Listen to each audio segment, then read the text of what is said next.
नहमदुहु व नस्तईनुहु व नस्तगफिरुहु व नु'मिनु बिही व नतवक्कलु अलैहि व नअऊदु बिल्लाहि मिन शुरूरि अनफुसिना व मिन सय्यिआति अअमालिना मन यहदिहिल्लाहु फला मुदिल्ल लहु व मन युद्लिल फला हादिय लहु व अशहदु अन ला इलाहा इल्लल्लाहु वहदहु ला शरीका लहु व अशहदु अन्न मुहम्मदन अब्दुहु व रसूलुहु व इन्न खैरल हदीसी किताबुल्लाह व खैरुल हदी हदी मुहम्मदिन सल्लल्लाहु अलैहि वसल्लम व शर्रुल उमूरि मुहदसातुहा व कुल्लु मुहदसतिन बिदअह व कुल्लु बिदअतिन ज़लाला व कुल्लु ज़लालतिन फिन्नार।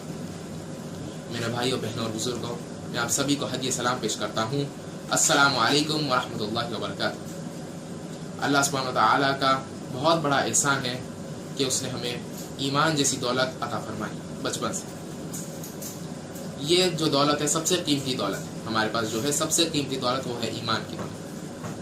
रसूल सल्लल्लाहु अलैहि वसल्लम, हमारे आखिरी नबी मोहम्मद सल्लल्लाहु अलैहि वसल्लम, इनके बाद नबूवत का सिलसिला बंद हो चुका है। उन पर नाजिल हुई जो किताब है वो है कुरान मजीद। ये आखिरी आसमानी किताब है जो नाजिल होगी। रसूल सल्लल्लाहु अलैहि वसल्लम का जो मेन मिशन था वो था अल्लाह की बात को दूसरों तक पहुंचाना। तो अब हमारा फर्ज बन गया है, हम मुसलमानों का फर्ज ये है कि हम जो अल्लाह की बात है, जो कुरान मजीद जो कहता है वो दूसरों तक पहुंचाए।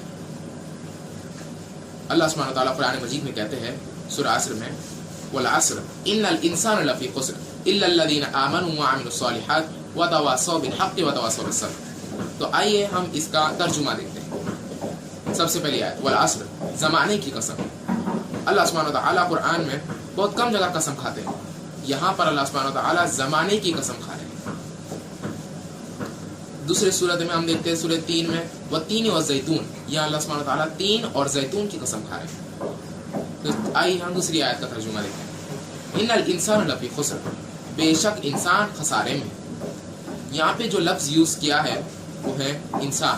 यहाँ पर अल्लाह सुब्हानहू व तआला ने मुमिन नहीं कहा, मुस्लिम नहीं कहा, यहाँ पर इंसान का लफ्ज़ यूज़ किया गया है।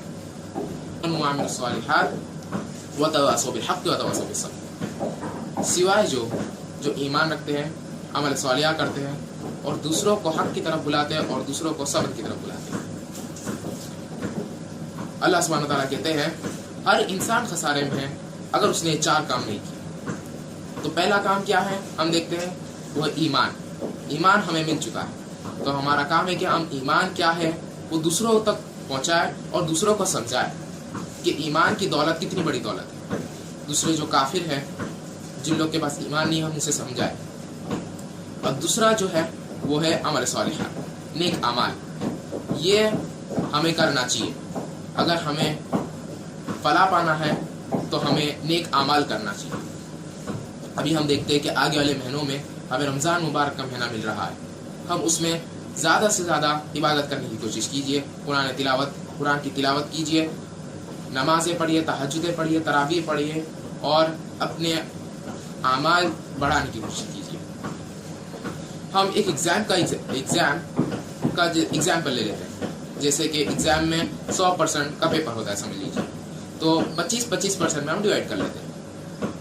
तो ये जो चार चीज़ है हम इसे 25% में डिवाइड कर लेते हैं। जैसे पहला 25% वो है ईमान, दूसरा 25% अमल सालिहा, तीसरा 25% हक की तरफ दावत देना और चौथा 25% सब्र की तरफ दावत देना। तो पहला 25% ईमान है।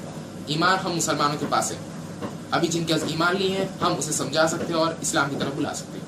दूसरा 25% वो है अमल सालिहा, नेक अमाल हमें करना चाहिए। आगे का महीना हमें मिल रहा है, हम उसमें ज़्यादा से ज़्यादा कोशिश करिए। अभी तीसरा 25% जो है वो है दूसरों को हक की तरफ बुलाना। अभी हम हक की तरफ लोगों को कैसा बुला सकते हैं हम देखते हैं। कुरान सीख कर और दूसरों को सिखा कर हक की तरफ हम लोगों को दावत दे सकते हैं। कुरान ऐसी किताब है जिसमें पूरी हक की बातें लिखी गई।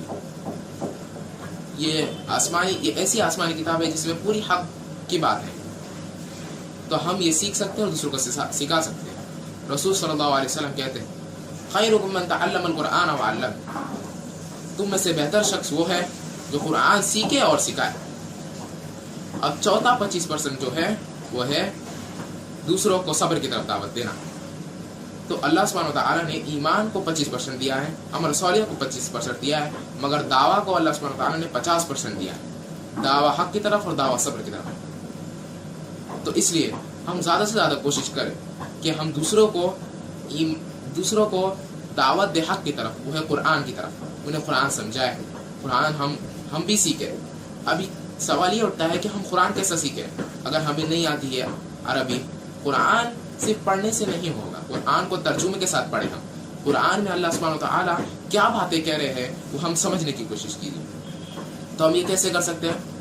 मस्जिदों में आजकल हम देखते हैं कि फजर के बाद दर्स होता है, असर के बाद भी दर्स होता है कोई कोई मस्जिदों में, तो हम उसमें ज़्यादा से ज़्यादा बैठने की कोशिश कीजिए। तो उससे हम कुरान सीख भी सकते हैं और दूसरों को समझा भी सकते हैं और सिखा भी सकते हैं। जैसे कि हम हमारे घर वालों को सिखा सकते हैं, बीवी बच्चों को सिखा सकते हैं, भाइयों को सिखा सकते हैं। हम पड़ोसियों से शुरू कर दीजिए। अगर आपका कोई पड़ोसी है, वो ईमान पर नहीं चल रहा है, वो मुस्लिम नहीं है, वो मुसलमान नहीं है, तो हम उसे कुरान की तरफ दावत दे सकते हैं और अगर अल्लाह चाहे तो वो मुसलमान भी बन सकता है। हमें सबसे आसान तरीका जो है इस्लाम को फैलाने का वो सलाम करें। सलाम कर सकते हैं हम अपने पड़ोसी को या कोई भी शख्स को, रास्ते पे चल रहा है सलाम कर दिया हमने। सलाम से क्या होता है, एक इंसान के दिमाग में एक चिंगारी के जैसा इस्तेमाल हो सकता है सलाम। जैसे हम कहते हैं कि एक रूम है, एक कमरा है, उसके अंदर समझो कि पूरा तेल है, तेल और पेट्रोल पूरा उधर पे डाला गया, और अगर हम एक छोटी सी चिंगारी लगा दें तो पूरे वो रूम को आग लग सकती है। तो वैसे ही हम एक इंसान के दिमाग को सलाम से एक सोच पैदा कर सकते हैं इंसान के दिमाग में, कि वो सोचेगा कि ये मुसलमान क्या है, कैसे लोग हैं, ये सलाम करते हैं, इज्जत करते हैं दूसरों की, तो उससे वो इस्लाम की तरफ और करीब हो सकता है। और अगर आपने ये किए तो आपकी तरफ से बहुत अच्छी दावत होगी। इस्लाम जो है वो दीनुल हक है, और इस्लाम का जो पैगाम है वो हर मुसलमान के ऊपर फर्ज है कि वो पैगाम को दूसरों तक पहुंचाए। तो इसलिए हम बैठे, दर्स में बैठे, सीखे कुछ और दूसरों को भी सिखाए, ताकि हम अच्छे मुसलमान बन जाए। मैं कहना चाहता हूँ कि अल्लाह सुब्हानहू व तआला हमें सुनने और बोलने से ज़्यादा अमल करने की तौफीक अता फरमाए। आमीन। व आखिर दावाना अल्हम्दुलिल्लाहि रब्बिल आलमीन।